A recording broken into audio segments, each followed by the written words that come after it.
I am Paige Poss, and I am from Tucson, Arizona. You know, the very essence of the mental game is this.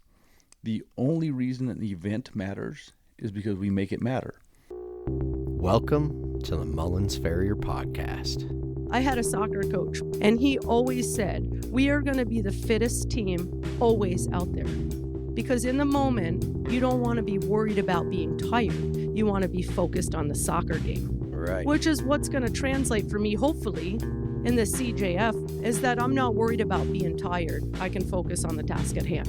And granted, he was like, get your specimens made. 3 months before you take your exam, get all your AW specimens made. And it's good to have other people putting that pressure on you as well. Sometimes if it's a single journey, and you've not got mentors that are coaching you, helping you, you kind of rest a little bit. If you're hearing this, you are currently on the non-subscriber feed. If you would like to hear this episode in its entirety, please subscribe using the link below. If you're a student, apprentice, or just find yourself in a situation where it isn't financially feasible to subscribe, please reach out to me on Facebook or through the website. The good folks at Out West Design and Fabrication are lending their support by helping us to cover your scholarship subscription. You can check out many of their incredible projects on their Facebook page. Out West Design and Fabrication, your choice for farrier rakes. Now here's a sample of this week's episode. Thank you for listening. Most people that I know in this industry only want the best for the other people in the industry, which is a pretty cool thing. Welcome, everyone. Well, I've run into this woman so many times over the years at basically every major farrier convention I've attended, including this year's BFBA Focus. As you will hear, Paige was our main clinician at an event in Ontario a couple of years ago, where I got to witness her doing what she does best, cutting up cadaver limbs and helping us farriers to understand what it is exactly we're looking at. As you will hear in the interview, Paige doesn't possess an ounce of pretentiousness. There is no faking it until she makes it. As she leads her dissections, she doesn't pretend to know it all. If there's something she can't explain or doesn't know the name of, she'll admit to it and then sets about finding the answer. During that clinic in Ontario, Paige had us refer to a few textbooks and anatomy manuals for the answers to questions that she wasn't sure on. And I found that by having her go on the learning journey with us, I got a lot more out of the whole experience. You'll hear me reference a gentleman named Payton a couple times during our talk. The person I'm referring to is Payton Underwood, who you will get to hear in a future episode, by the way. Payton and I were wandering around the vendor hall at Summit last year, and we stopped in to talk to Paige at her booth. Payton had a few questions for her about her presentation, and she ended up giving us a mini clinic. I left that experience having learned a lot and feeling pretty special. But then I noticed that every time I walked past her booth, she was giving mini clinics to other people too. She's obviously very passionate about sharing knowledge, which is why I'm glad I managed to get her on here for you. Paige was a great sport during this interview. I asked her to explain a lot of things that are best described in person and visually, but she powered through anyway. It's always a pleasure to run into this woman. I look forward to seeing her at this year's summit, where she is running 2 sold-out wet labs. If you ever get the chance to visit her booth at any trade show, stop in and ask her what she's been up to. You're bound to leave with a bunch of insights and a sense of excitement to trim that next foot you come across. Anyway, I hope you enjoy this conversation as much as I did. And Paige, we've met a few times. You gave a clinic in Ontario, and then you actually gave a private little clinic to Payton and I at Summit last year, or this year, I guess it was. You have helped a lot of us understand anatomy. How did you get into this gig? It's a very niche thing you do. It's nano niche. Yeah. I did not know that I was going to make a living cutting up legs. That is just was not my life plan. No. So what happened is that I started trimming my own horses in 1999. Okay. lame horse. The last farrier that I was using wasn't doing a very good job. So I was like, let's just pull the shoes. My grandfather taught me just to trim my ponies. Okay. No big deal. I was like, I'll just trim them till I find a farrier. And then I realized I liked it. So I started trimming, and then I started basically trimming anything that would stand still long enough. Okay. But what happened is I didn't really have any training. And then also I hated anatomy because it was like looking at a parts list. Okay. And that's how anatomy was presented. But I wanted to understand what I was doing. And I have a science background. I'd worked in research. I did the pre-vet thing and stuff. So I saw a dissection, and then I got my hands on some cadaver feet, and I started taking pictures of those. And then I got my first digital camera. Mm. And because I was working on fresh specimens, it was much easier to take pictures and look at them later and to keep moving. Right. So then what I found is that I needed to understand the anatomy and the functions of things, and I didn't care about the names. So the terminology is what had turned me off of Right. anatomy. So I realized I had all these pictures, and people really liked my pictures. And then Daisy Bicking actually encouraged me to go to Summit.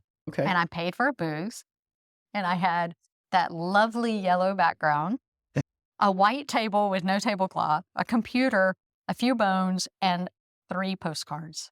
3 little postcards that had my favorite anatomy images.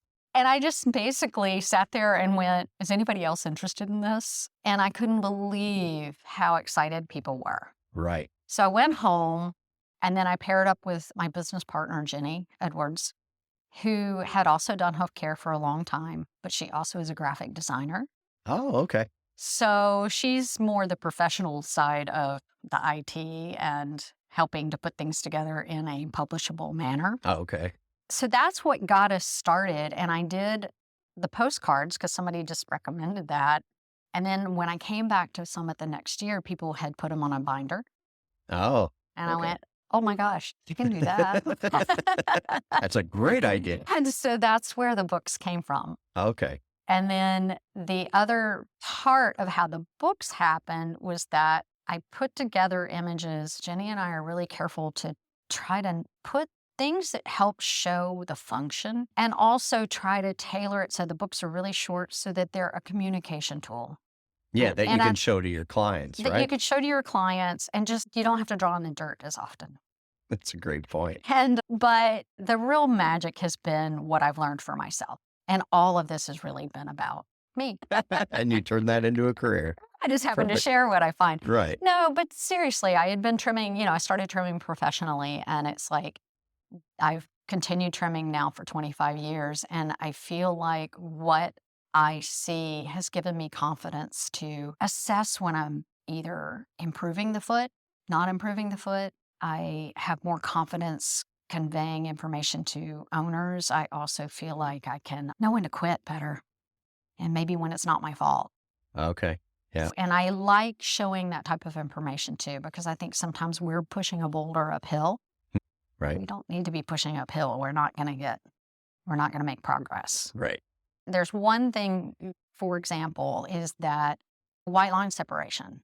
Mm-hmm. You know what? A lot of times there's bone loss behind that. Yeah. And It's never going to reattach to it's something not that going to isn't there. reattach. You're going to just be managing that. And it's just been so much easier to accept when you just are managing an issue and right. to explain to people why you're not fixing it. Right. Yeah. There's so many directions we can go with this. So you don't usually put shoes on then, right? Or do you I ever am a shoe? very bad farrier. I'm Okay. a very good trimmer. I do know how to shoe, and I have Okay. nailed shoes on, and I don't think shoes do any particular bad damage. I think it's all about the trimming, Right.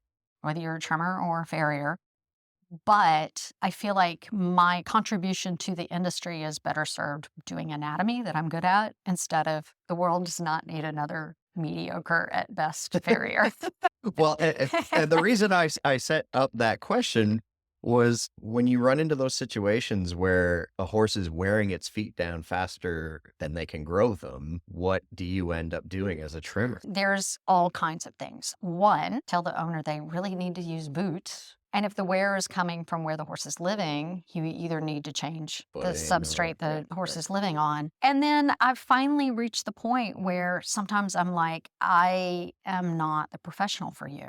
I recommend you do something different. And what you find is that people call me because they want their horse barefoot. Right. And when I feel like their horse can't comfortably stay barefoot, I don't like watching pain. When I feel like there's nothing to do for it, I recommend that they put something on the feet. I don't even glue things on anymore because I do so much. That's a good solution, gluing on, casting, anything to protect the feet, or getting somebody to nail on a shoe. But I quit gluing on and stuff because I do so much teaching and leaving. And I notice that every time I get on a plane, something falls off. Yep. I realized that if a hoof capsule falls off, that's a vet's problem. Yeah. So that's why I don't offer that as a solution, even though it is a good solution. Okay. Yeah, that makes sense. And as you learned the anatomy, as you've gone further in your career, what had you learned about the anatomy that changed what you did trimming wise? I am sort of a scientist by nature, and I had worked on quite a few horses that had between laminitis, EPM, and Lyme disease. I had worked on a lot of horses that were very sore and reactive with trimming, and sometimes when they just couldn't pick their feet up, I would get down on the ground. It looks lovely and so professional, but get down on the ground and just rasp the foot and make the capsule a little bit better shape. Yep. And lo and behold, I actually found that some of these horses, their feet really, really improved, even though I was doing... You weren't able to do I wasn't able to do anything I Right. wanted to do. I was just dealing with just basic distortion. So I started talking about that good old social media, and oh my God, I was so attacked. Oh, really? I was like lambasted for trimming from the top because I started then on horses that were more capable. I would pull the foot forward and I would do most of my balancing dressing the top, not way up high and stuff. I'll get into what I do. But what was interesting is I was told it wouldn't work, and it was working for me. So I just went quiet and got off social media and then found a group of 22 horses that I literally, for 6 months, didn't even clean the dirt out. I would pull their foot forward, balance them up, flip the foot over, and only balance the heels and any really high spots. And I'll be damned if I didn't come back and my capsules look better. Really? Okay. And we're talking from draft horse, Arabs, ponies. I had everybody in this mix. I called them my guinea pigs. These were just horses nobody really paid attention to. And I couldn't believe how much it improved. And then I started finding a way to take apart the capsule. And I measure anywhere from 2 to 2¼ inches down and from the center of the toe, and then pencil in my coffin bone. And what happened is I can consistently Dremel that area, and then I can pull the sole off. You saw that in the dissection. So what happened is that I went, snap, that's where my coffin bone is all the time. I know where it is. So what I realized that I had been doing with my trimming is that I'm addressing all the flares about 1/2 inch below my coffin bone. Okay. So all this top dressing, the reason I think it was working for me is that I was using my coronary band. I also was using the leg. When you pull the foot forward, you don't get as lost. It's probably harder to understand, but with just talking about it, it's easier to show. Right. But what was interesting is that the anatomy was right there. And I was consistently trimming around my anatomy. Okay. And what happens is when you look at the sole and you try to do mapping and stuff, which works, and people get really good at it, but the soles can lie too. You can get lost. Right. And if you add in looking at your anatomy from the top 3-dimensionally and looking at the bottom, man, you're just golden. Right. Yeah. Learning to really see it from the top is what added that 3rd dimension. Yeah. Very cool. Now, there was something else that you had showed Paige and I in your presentation. It was the hoof distortions, especially the laminar tearing. Could you go into that? Behind cracks and stuff? Yeah, exactly. If you would like to hear this episode in its entirety, please subscribe using the link in the show notes. Thank you for listening.